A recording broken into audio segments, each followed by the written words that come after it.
Yesterday's M&M experience featured Nostradamus Mike Gallagher talking about Trump's ability to pivot, to just kind of look at this changing situation and just change things and adjust things.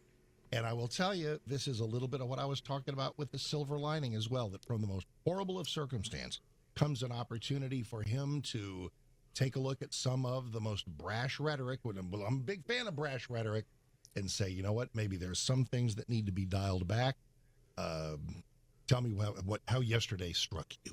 Well, he's going to get a lot of flack for it. He's getting a lot of flack already. There are a lot of social media warriors who are, claiming that he caved, the left Mike, is... Real quick, there's a thing I did not hear the first 15 seconds. Let me set you back up there, and so neither did anybody else. So once again, okay. We're all good. How did yesterday strike? Well, he's going to get a lot of flack for it. He's already getting a lot of flack for it. He's getting a lot of pushback from some sharp-elbowed folks on our side who thinks he's caving. People on the left are jumping up and down, mocking him, saying, what do they call him? Taco Trump. Yeah. Trump always chickens out.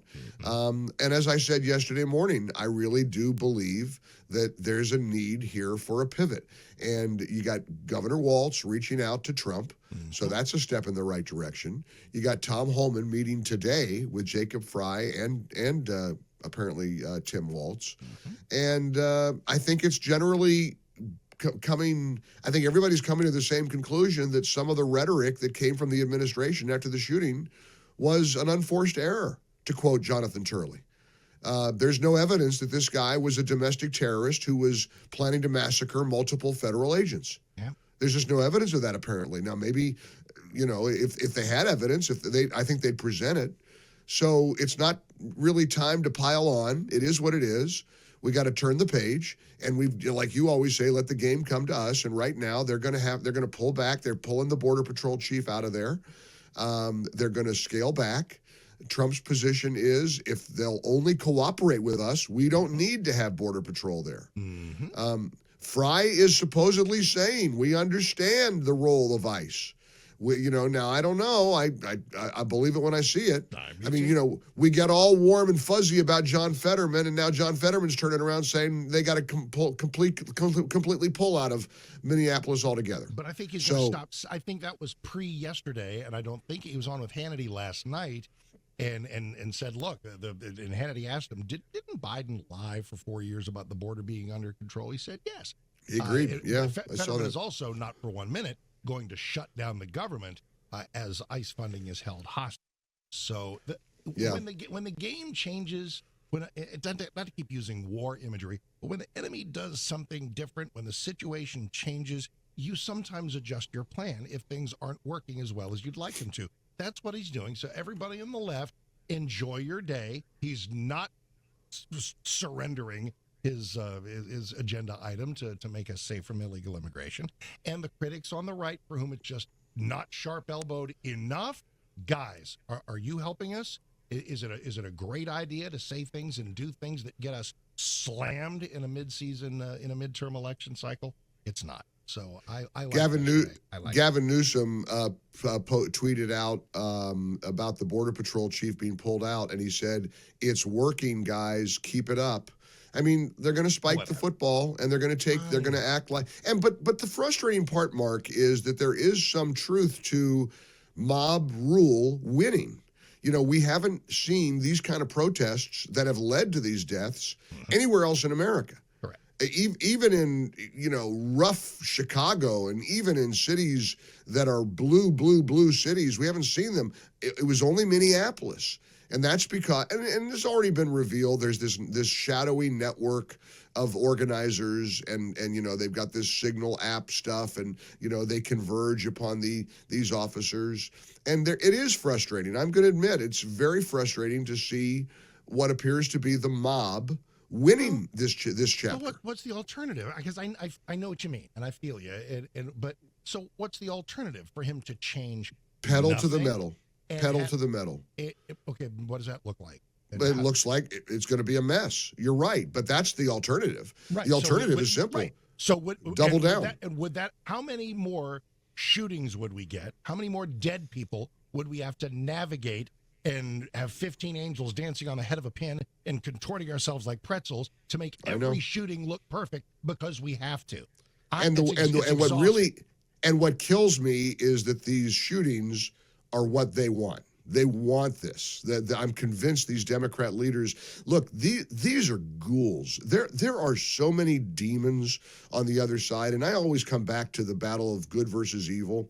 Have you heard about the nurse from Virginia named Melinda? Have you heard about her? Yeah, tell me about She's a young woman. Okay, she's a young woman named Melinda. Mm-hmm. She's a healthcare worker at VCU Health, proudly posting clips on her little TikTok account saying that we got to poison ICE agents. Hey, women, you find these ICE guys, meet them on Tinder, they're out there, and then you spike their drinks. You give them, and then there's a particular drug that she cited. She's a nurse. Right. She's a nurse. And she's posting these videos in her scrubs. I mean, here's the thing that kills me about seeing these unhinged healthcare workers or teachers or doctors or lawyers.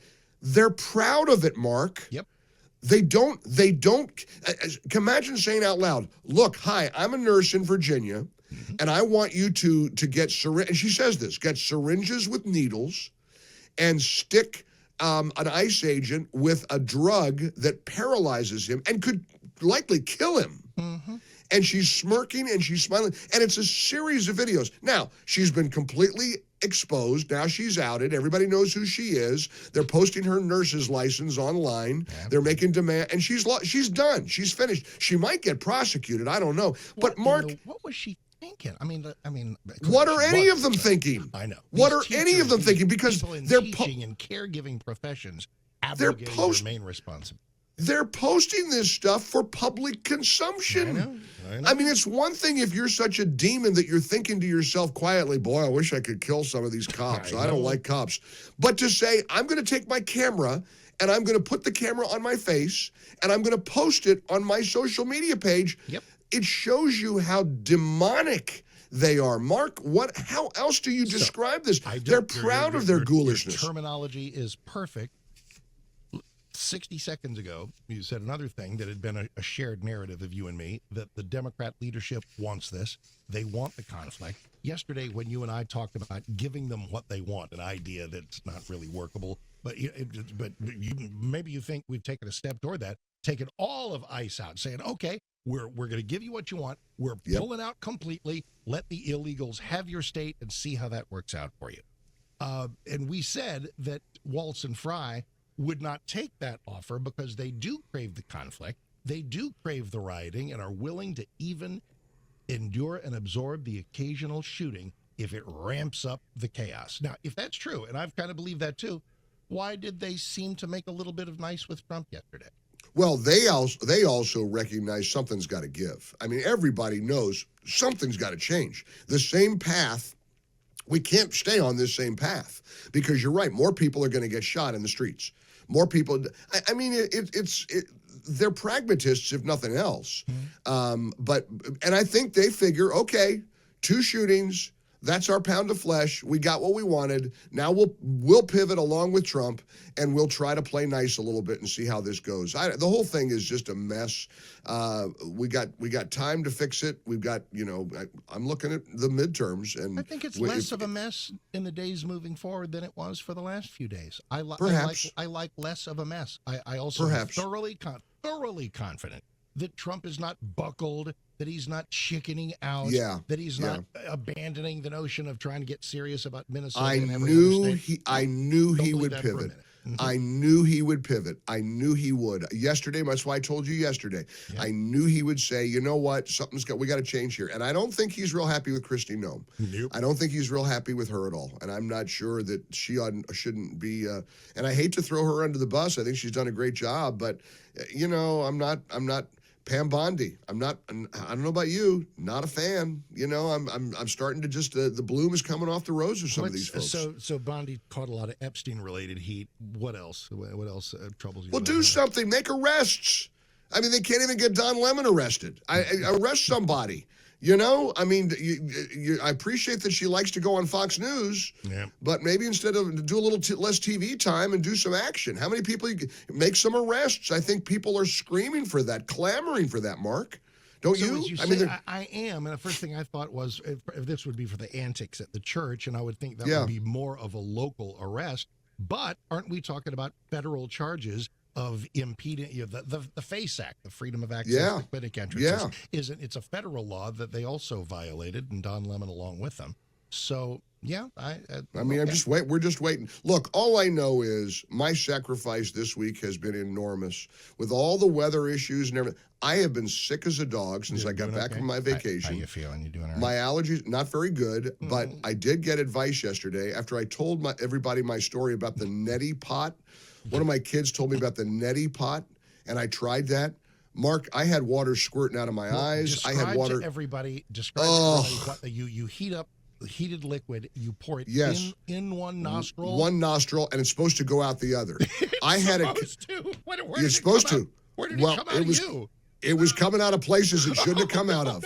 It was coming out of my ears. It was the stupidest thing. I'm moaning. I'm sick. I'm trying, and it's all because of the stupid allergies that I got on the Disney Castaway Key Island last week. It was windy and there were trees, and when it's wind and trees, that's a formula for disaster for me. I have been sick in the bed for about 4 days, and I thought I can't miss the show. There's too much going on. So yesterday, people told me yesterday about Navage. Have you heard about Navage? I've heard the commercial. Yeah. Well, that's better.